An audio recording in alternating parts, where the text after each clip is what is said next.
चीन के चांगचुंग नामक प्रदेश में एक मठ था, जहाँ के महंत काफ़ी ज्ञानी और कर्मठ थे। एक दिन उन्होंने अपने शिष्यों को बुलाकर मठ के लिए भगवान बुद्ध की एक मूर्ति बनवाने की इच्छा प्रकट की। महंत बोले, इस कार्य के लिए आप घर घर जाकर धन संग्रह कीजिए, किसी से बलपूर्वक धन मत लीजिएगा। जो इच्छा व खुशी से दे दे उसी से लीजिएगा। शुभ कार्य हेतु धन संग्रह भी शुद्ध तरीके से होना चाहिए। सभी शिष्य अलग अलग दिशाओं में धन संग्रह हेतु रवाना हो गए। इसी प्रक्रिया में एक शिष्य को तीन नू नाम की एक बालिका मिली। उसके पास एक सिक्का था। जब उसे भगवान बुद्ध की प्रतिमा निर्माण के विषय में चल रहे धन संग्रह के बारे में पता चला तो उसने श्रद्धावश वह एकमात्र सिक्का दान करना चाहा, किंतु शिष्य ने सिक्के को अति तुच्छ समझकर लेने से इनकार कर दिया। कुछ दिन बाद सभी शिष्य धनराशि लेकर मठ में एकत्रित हुए। तब महंत ने मूर्ति का निर्माण आरंभ करवाया, किंतु अथक प्रयास के बाद भी मूर्ति संपूर्ण नहीं हो पा रही थी। कोई न कोई कमी रह जाती थी। इस पर महंत को संदेह हुआ। उन्होंने शिष्यों से संग्रह के बारे में पूछा। सभी ने बारी बारी से अपने अपने अनुभव सुनाए। इसी क्रम में जब तीन नू का प्रसंग आया तो महंत पूरी तरह समझ गए। उनके आदेश से वह शिष्य उस बालिका के पास गया और क्षमा मांगते हुए उसके एकमात्र सिक्के को आदर्शपूर्वक ले लिया।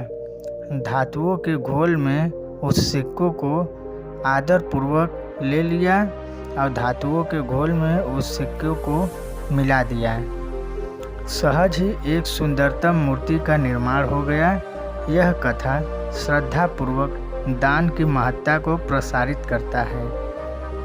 दान भले ही अल्प मात्रा में किया गया हो, किंतु यदि वह संपूर्ण श्रद्धा भाव से किया गया हो तो जरूर सार्थक रूप में प्रतिफलित होता है और असीम पुण्यों का सृजन भी करता है।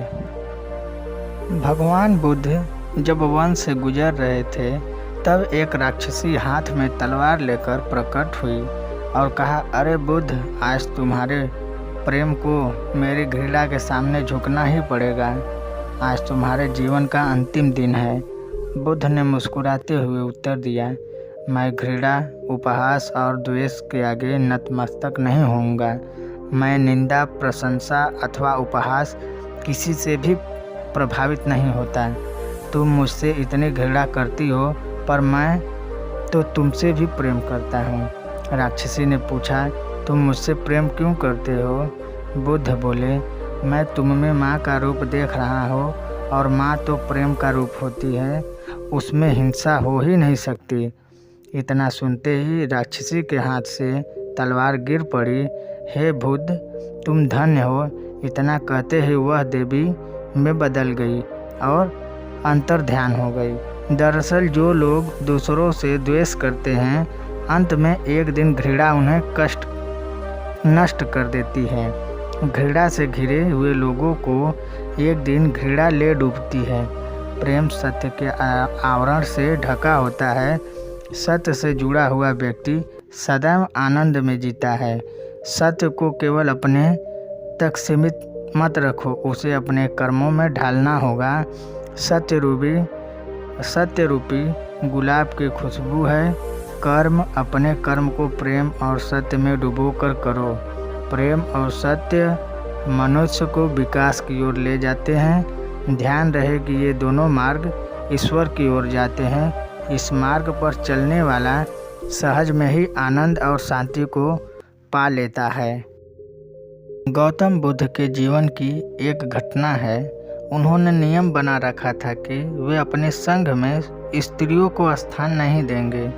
स्त्रियों के लिए भिक्षु होने की दीक्षा उन्होंने वर्जित रखी थी। एक समय गौतम बुद्ध एक गांव में ठहरे हुए थे। वहां महाप्रजापति गौतमी उनके पास पहुँचे। उन्होंने बुद्ध से कहा, आप स्त्रियों को भी दीक्षा दें, किंतु बुद्ध ने अस्वीकार कर दिया। अनेक स्त्रियां इकट्ठी हुईं और उन्होंने विचार किया कि कैसे गौतम बुद्ध से स्वीकृति प्राप्त की जाए। स्त्रियों ने निर्णय लिया कि स्वयं सेविकाएं बनकर गौतम बुद्ध के समक्ष पहुंचा जाए। गौतमी ने अपने बाल काटे, भिक्षु के वस्त्र पहने और अनेक स्त्रियों के साथ बुद्ध के सामने पहुंच गई। उनकी यह मांग थी कि स्त्रियों को भी दीक्षा दी जाए।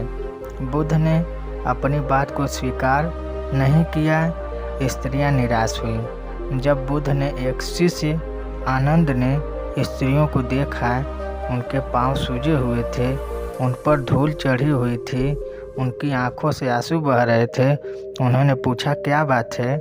स्त्रियों ने कहा, बुद्ध उनके धर्म और नियम के अनुसार हमें भिक्षु होने की दीक्षा नहीं दे रहे हैं। जब आनंद ने व्यक्तिगत रूप से बुद्ध से निवेदन किया, तब बुद्ध ने